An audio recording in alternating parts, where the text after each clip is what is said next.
estava procurando situações que me ajudassem a mostrar como a sociedade tem tratado as pessoas com deficiência desde o começo da história.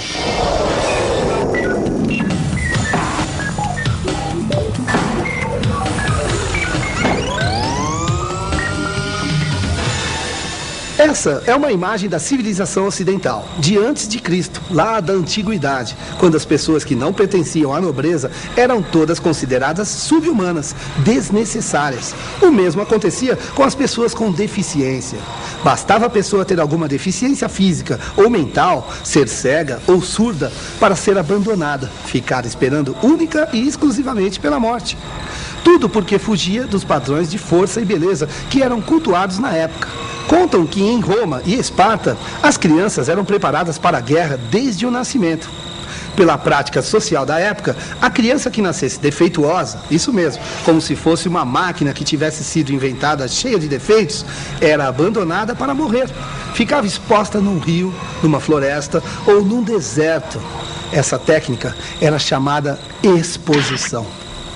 Opa, essas imagens não são da antiguidade? Elas devem estar fora de lugar.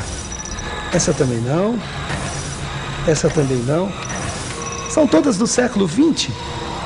Olha, o que eu vou tentar mostrar é que qualquer semelhança não é mera coincidência.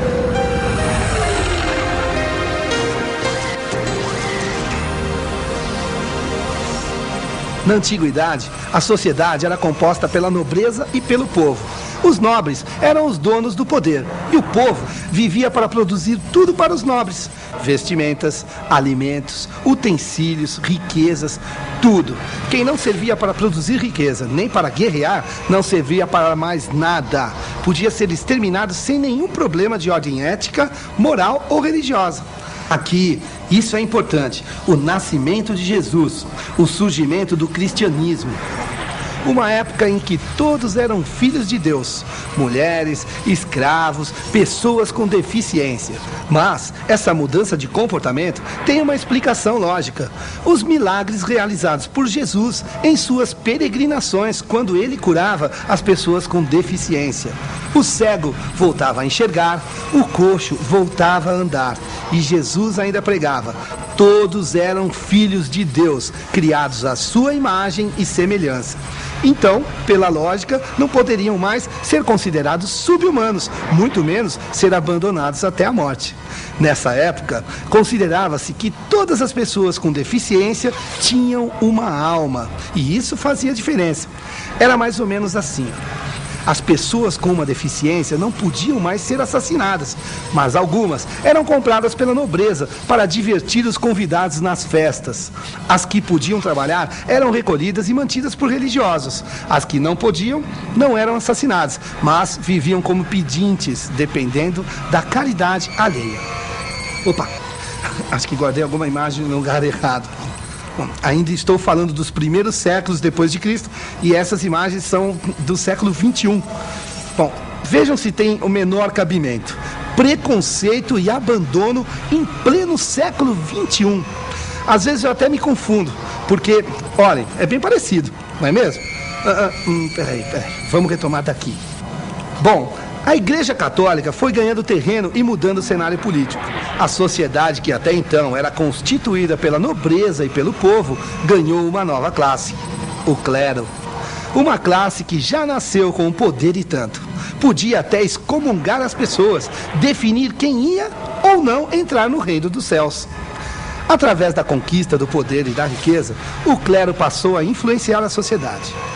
O povo, que já trabalhava para gerar riquezas para a nobreza, com essas mudanças, passou a ter que produzir riquezas também para o clero, ou então engrossar as fileiras dos exércitos para lutar por novos territórios, agora para a nobreza e para o clero. E sabem o que mudou nessa época para as pessoas com deficiência? Absolutamente nada. Quer dizer, vejam isso. Aqui: a Inquisição e a Reforma Protestante. Vamos primeiro dar uma olhada no século XIII. Aqui, na Idade Média, quando havia gente à beça cobiçando todo o poder e a riqueza da igreja.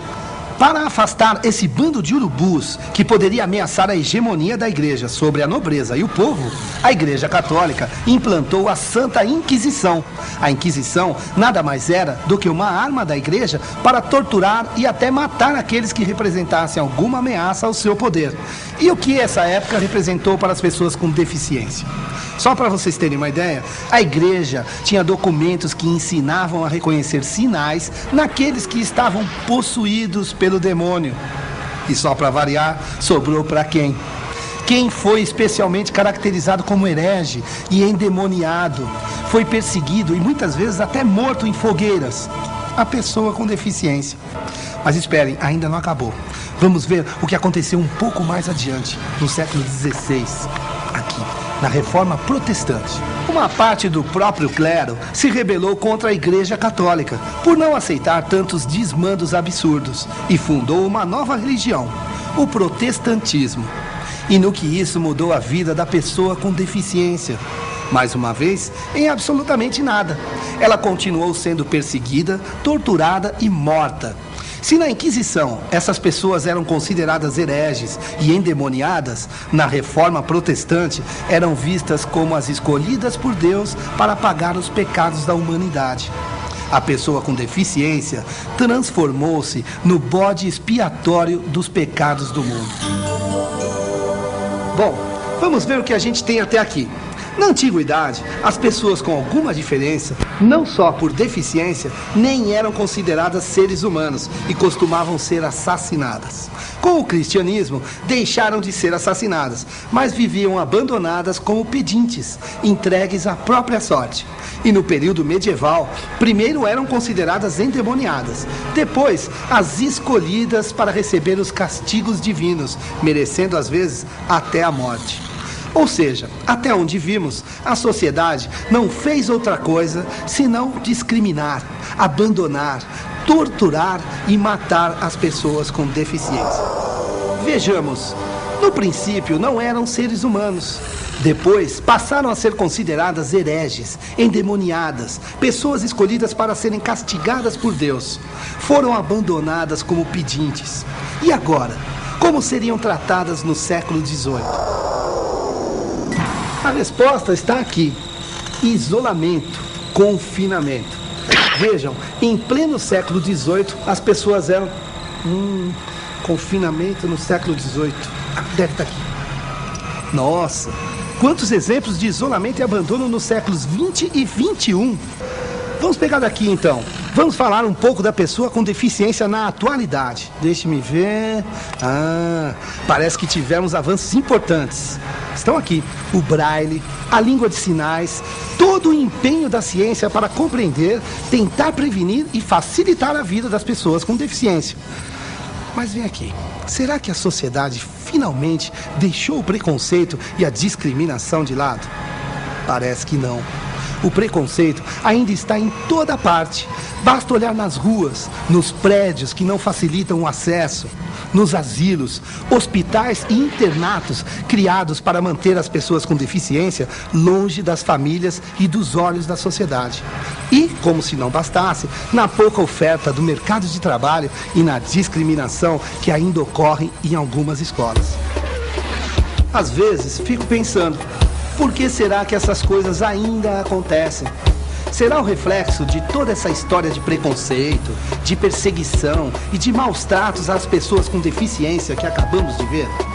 Será que essa cultura de discriminação ficou tão arraigada que a gente nunca vai conseguir construir uma sociedade que reconheça e respeite as diferenças? Já estamos no século XXI, o século do futuro. Não temos por que esperar mais para começar a escrever uma nova história. Será que já iniciamos um bom capítulo? Experiências novas, imagens que já mereçam registro? Vamos lá, é a nossa hora de fazer a diferença.